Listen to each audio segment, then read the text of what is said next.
Broadcasting from the business capital of the world, this is the Podcast Business News Network.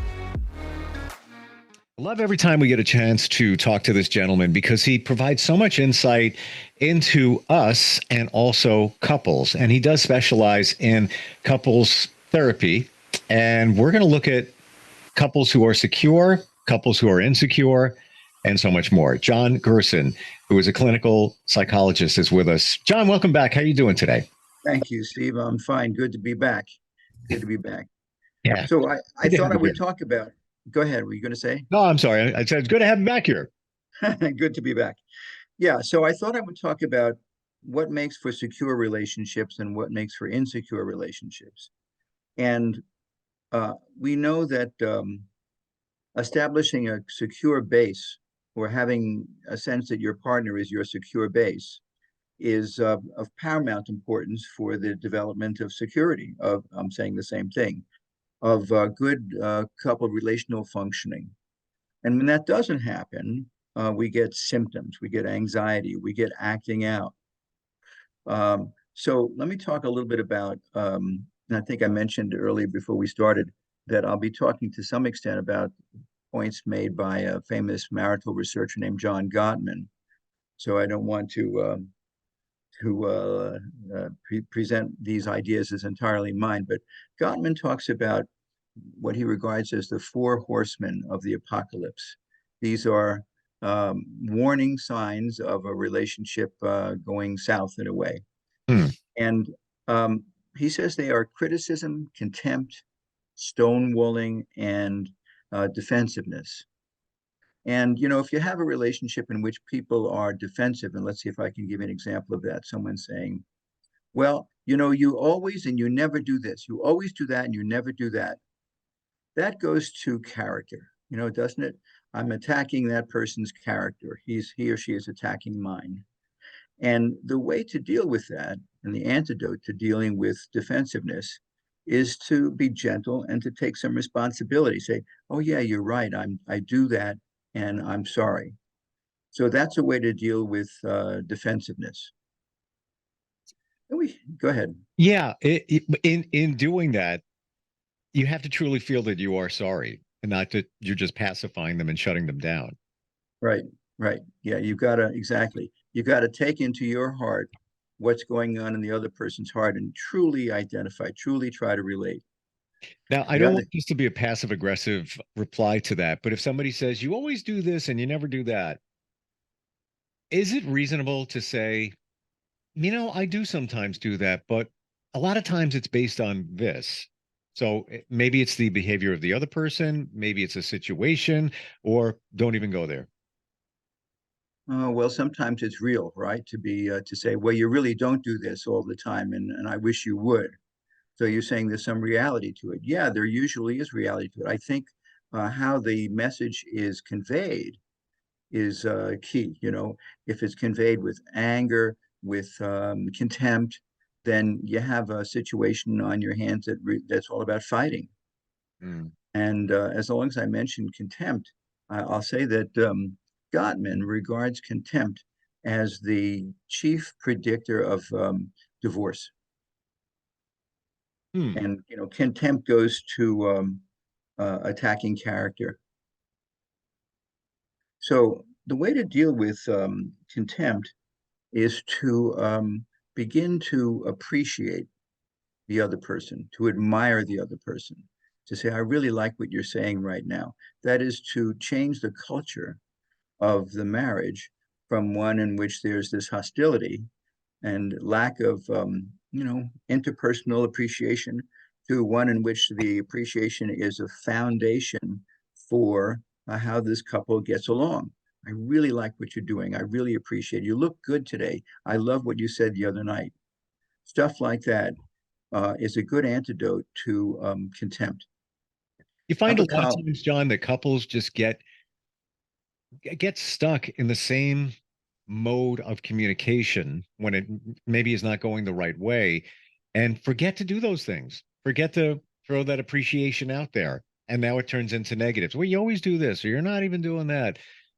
It almost it looks as if you take those little comments of appreciation And it's almost like the sun comes out on a cloudy day and changes everything. Changes everything. You're right. It's like, oh, you're a new person. Who are you? I didn't never saw this person before. Exactly. Right? Exactly right. Yeah. Yeah. Yeah. Yeah. And all it takes is a compliment. But sometimes we just get stuck in that routine of not paying enough compliments and just focusing on the things that are negative or the things that that person does or doesn't do. Exactly. You're reminding me of the song Accentuate the Positive. You know the song Accentuate the Positive, Eliminate the Negative.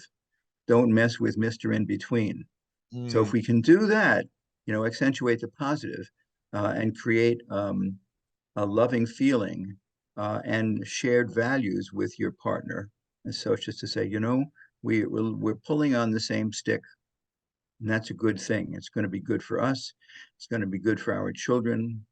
And as long as I mention children, I should also talk about um, models of family living that go from one generation to another. So, if you have a somewhat dysfunctional model in your parents, then it's very likely, unless there's been some intervention like with psychotherapy or some form of education, for that negative model to be passed on. Like mm. we talk about this as the intergenerational passage of trauma or dysfunctional ways of being in life. And so if I'm modeling myself on my parent who was abusive to my other parent, my father was abusive to my mother was abusive to my father, or something like that, doesn't that get passed on to a new relationship? Because it was, that's the way we were raised. So Yep. we're just going to kind of pass that on. So that's not good. Yeah, and happens a lot. And I believe that a lot of times we don't realize that it's being done or we're doing it. Yeah. Um, if you didn't have a great relationship with your father, uh, moving forward, let's say you even get divorced and now, your kids are there and you kind of get in the way of their father trying to parent them because you didn't have a good father relationship. A lot of that Mm-hmm. stuff goes back. Even when we talk about the security and the insecurity of couples, do you feel that if someone feels insecurity in the partnership, marriage, whatever, a lot of that could come from their childhood? Well, yeah, sure. There are a couple of ways of looking at it. One is to look at it from a historical point of view, as you're pointing out, psychohistorical. What happened in the past? What was there in childhood that led you to absorb models of behavior that are dysfunctional? And so the one approach to marriage therapy is to do a psychoanalytic investigation, looking deeper into the past, looking deeper into the person's unconscious, if that can be accessed. Uh, so, yeah, you're absolutely right. What happened in the past is that which shapes what's happening in the present. So, Yeah. And you might not even know you're doing it unless you identified it. oh, for sure, you're right. It has to be identified, has to be named. And so you bring me to another point, which is that in relationships that have become enhanced through couples therapy, people are not so uh, held hostage by symptoms and anxiety. They're able to name what's going on. They're able to say, I feel anxious about such and such. I feel upset. I feel angry about such and such, rather than just being with and in the emotion. So rather than to say, I'm furious at you and here's why, and just, kind of have teeth and nails out, which is not a functional way of being in a relationship, because that's just going to engender defensiveness.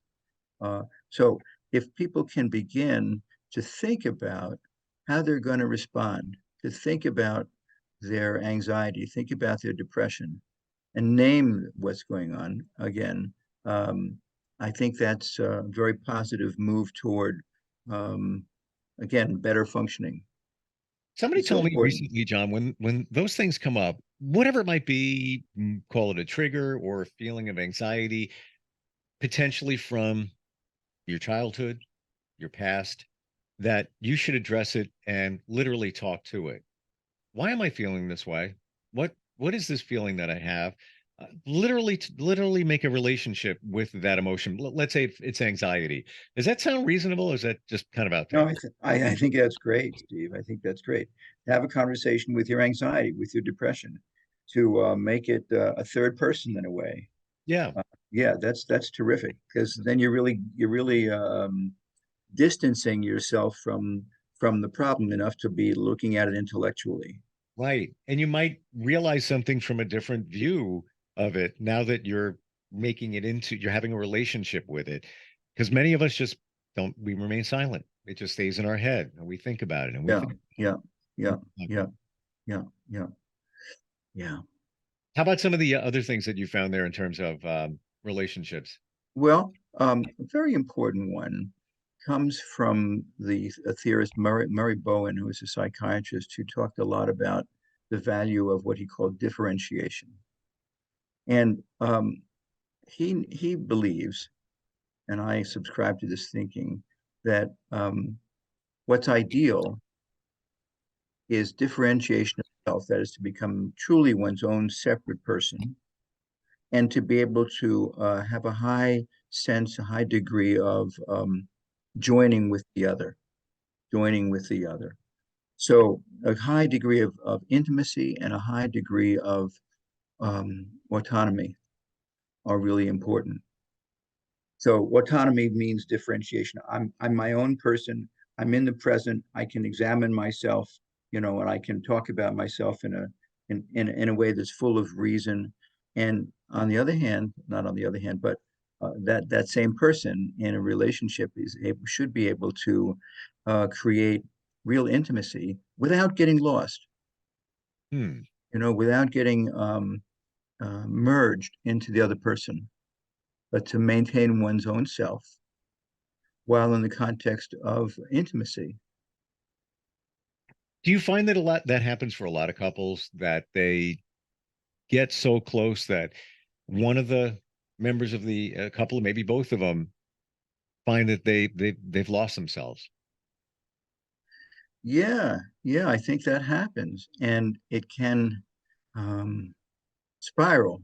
You know, I'm only let's see, I'm only good and lovable in the context of this relationship, and Right. outside the relationship, I'm a zero or something like that.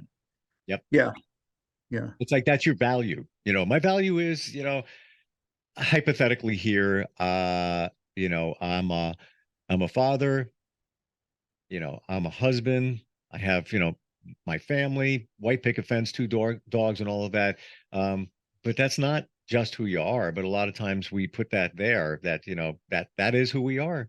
And we forget who we are individually. right, right. You define yourself by what you have, by the material goods, what kind of car you're driving, what kind of house you live in. Exactly. Sure, Yeah. sure. So again, if an individual can be thoroughly himself or thoroughly herself, then they're safe to enter into the relational, soup because they're not going to be merged into it. They're going to maintain their sense of self. Sex is one of the wonderful ways that people have of momentarily losing themselves. Momentarily, you're questioning that. I'm trying to process, how to process that. Um, Explain. Okay. Well, in the sexual experience, when there's a heightened sense of excitement, Okay. then there's a blending in of the two individual selves, and that's what's so wonderful and appealing about a good sexual relationship. There's a blending in. It's as if the two of us are one for a brief moment, for those brief moments, and then there's the reestablishment of the individual self, and you can say, "Gee, that was. I'm so glad we had that experience." And now I'm me, and now you're you. So sex is one of those events that can again momentarily provide that sense of union, but there has to be a moving away from the union back into I'm me and you're you. I totally can see that. And there could be people that base their relationship on the physical aspect because that's how they feel connected many times, right? Mm-hmm. Hmm. And that's you lose your individuality there at the same time because you're focusing on one thing, and that's your kind of your intimate bridge in the relationship. Yeah, yeah. Well, I guess as long as people are able to walk over that bridge and connect with the other, and then walk back over the bridge after that intimate connection is, changes, Yeah. and come back to you want your own self, then there's real health in that. Yep. Yeah, yeah. Yeah. Interesting stuff. How about some of the other things you found there that we're talking about? Well, we haven't talked about this yet, but one of Gottman's principles of or observations is that of stonewalling, what he calls stonewalling. If you have a couple who's in conflict and they haven't been able to, manage the conflict in a healthy way, they turn away from each other rather than toward each other. And what we hope for in marriage in healthy marriage, is that people turn toward each other when there's stress, not away from each other. And in more dysfunctional couples, it just works the opposite way. They turn away from each other and they develop a sense of exhaustion. He's not listening. She's not listening. I'm going to shut down. I'm going to shut down. And then people have their backs toward each other. And an antidote to stonewalling is to take a break of 20 minutes or something like that to recover one's sense of self and to re-motivate to re-engage with the person who is stonewalling. So that's something else that's very important, I think, to as a skill. You know, you're shutting down. It must be because you're very anxious. So let's take a break until you can sort of recover yourself, and then we can talk about the issue. Is the time important in taking that break? Like you said, 20 minutes. If it this, the couple said, "Hey, we got stuff going on. Tomorrow we're going to confront this. Let's talk about it. Set an appointment, set a time so it's not loose." Or do you really have to get back into it with a reasonably short amount of time? No, that's a great question. I don't have a ready answer. I think it depends upon how hot the conflict is. If it needs to be addressed right away, then okay, let's give ourselves a short break. If, on the other hand, we're strong enough to be able to hold on to the conflict and say, okay, when the kids are in bed tomorrow night, we'll make a date, we'll talk about it, then that couple can do that. My only fear, and the reason I brought it up, is that um, don't want to sweep it under the rug. Yeah, we'll talk about tomorrow. Gonna definitely talk about tomorrow, and then tomorrow never comes with the conversation. Right, right. That happens. Yeah, Yeah. So if you make a date, then that has to be subscribed to and agreed with. I'll meet you here at 9 o'clock tomorrow night on the couch and we'll talk. yeah. Is it And always have to be a resolve? What if you both agree to disagree? You haven't found the answer yet to what the conflict or the situation was. Where do you go from there? I think the answer is respect. You have to respect what your partner is manifesting. And it reminds me of, I think, someone in history said, I may not agree with you, but I will fight to the death your right to disagree with me. It's gonna take me a little time to process that. I don't have to, we don't have to agree in order for us to be, to have the frame of being a good couple, a good enough couple, Right. good enough couple. That's very important, by the way. We don't have, no one's perfect. And to have a good enough relationship, good enough partner, that goes far in creating health. It pushes away the idea that you have to be perfect. And of course, no one is. And what's that anyway? Well, a lot of times that is it, a lot of conditions that somebody puts on somebody else in terms of meeting their expectations, but it's a totally different person. Let's say one is neat and one is messy. And Mm-hmm. the neat one wants things to be more organized, reasonable expectations. Maybe that's not going to happen. You got to suck it up, or You come have to to the suck it balance. up. Yeah, exactly. You have to suck it up. You have to accommodate. Accommodation is very important. Right. because otherwise, you may as well stay home and be in a relationship with yourself. Exactly. Yeah. And then you can be neat if you want. Um, Right. it's interesting. A lot of these principles, this is going back decades and decades. I think you said 19 in the 1930s, something you Yeah. covered before. Yeah. They do go back decades, and earlier than that, probably a couple of hundred years. I think about Shakespeare and how much he said about life, which was so valid and just valid today. So yeah, they go back a long way. And history, they say is the lamp that illuminates the present and the future. So, and we're talking, and I'm not talking generally, but more specifically again, if one's parents have been dysfunctional, that's one's personal history. And to the extent that we become um, self-knowing enough, we can say, okay, that's the way my parents took care of their marriage. I don't want to repeat that in my new relationship.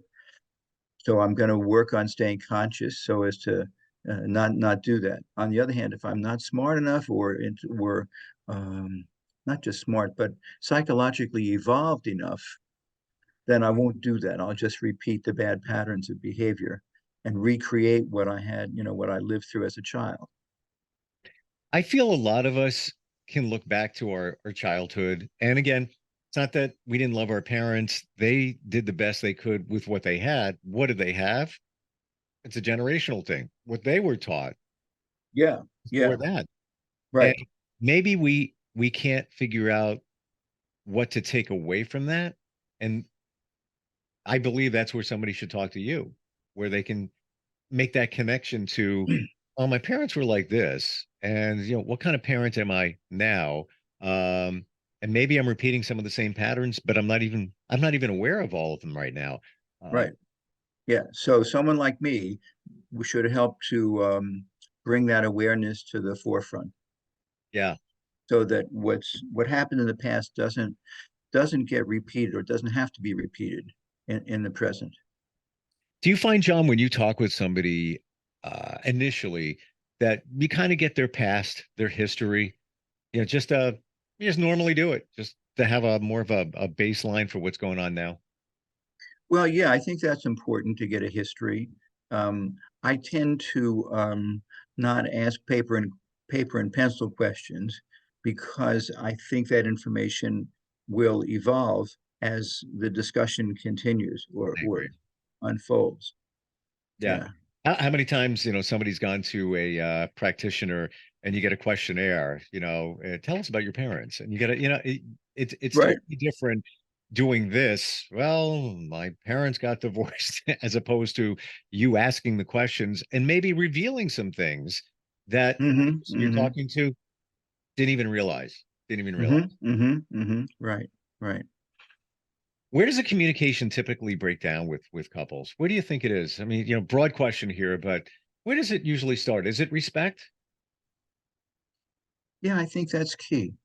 There has to be respect. Otherwise, if there's conflict, then there can be character assassinations, as I mentioned earlier. Hmm, And then you get you did this, I did, and you did that to me, and no, you did that to me, and I'm not going to forgive you, and there's going to be moving to opposite ends of the boxing ring, and we're going to come out and hitting each other.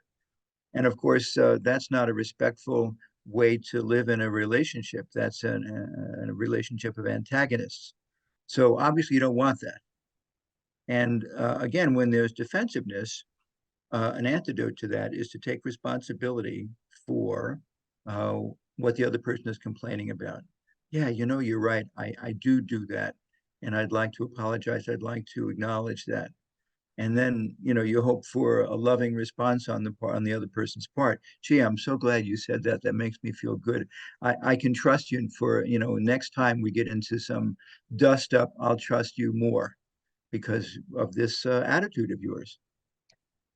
Not to say that it's easy for somebody to admit that they are doing something wrong or something that the other person doesn't like, but what a Hmm. difference. Even you just saying to own up to, it could be, not to minimize, but something as simple as, you don't empty the dishwasher. I got to do all the stuff around here. You know Hmm. what? You're right. Next time I'm going to do it. I'm going to take care of it. What a game changer, you Yeah, know? what a game changer. Absolutely. Yeah. Instead of the assumption that, well, that's your job, Right. right? And of course, division of labor in a household is important, but there has to be overlap and appreciation for, well, when is the other person really tired? Not able to manage that job himself or herself right now, needs some help, whether it's physical help or some, emotional support, or why don't you sit down and rest for a while and get back to the job then? That's a loving, respectful attitude to present to your partner. A lot of great viewpoints today, and kind of the baseline for successful, loving relationships right there. And Yeah. the the common denominator for me in our talk today is appreciation. Just show appreciation and Hmm. validation. If somebody, the other half in the relationship says something to you to validate, you know, as long as you agree with it, that you might be doing something that bothering them or whatever it might be, to own up to it. Yep. Yep. Yeah. That validation is so key. You're absolutely right, because it helps the other person to feel more connected And heard. and heard. And heard, Exactly. right? John, Exactly. how does somebody find you? What's your website? It's Dr. John Gerson, Dr. John Gerson.com. And do you have a free consult? Yes, free initial consultation. Yeah. Yeah, so powerful, to keeping relationships going, and strong, but also realizing what's going on in yourself, which is I feel sometimes half of it, and Oh, sometimes totally right. yeah. Totally right. Yeah. You got to maintain your own autonomy. If you can do that in a healthy way, then you can create a healthy relationship. Yeah, John, great talking to you today. Well, thanks. It's great talking to you too. I look forward to next time. Are you looking for even more of the podcasts and hosts that you love? The Podcast Business News Network is proud to announce that you now have even more ways to listen live. Check out the MyTuner Radio, online radio box, and Simple Radio apps on iOS and Android, or find us online. Search for Business News Network on mytuner-radio.com, or search Podcast Business News Network on streama.com and onlineradiobox.com/US. Take your podcast on the go and don't miss a minute of the action.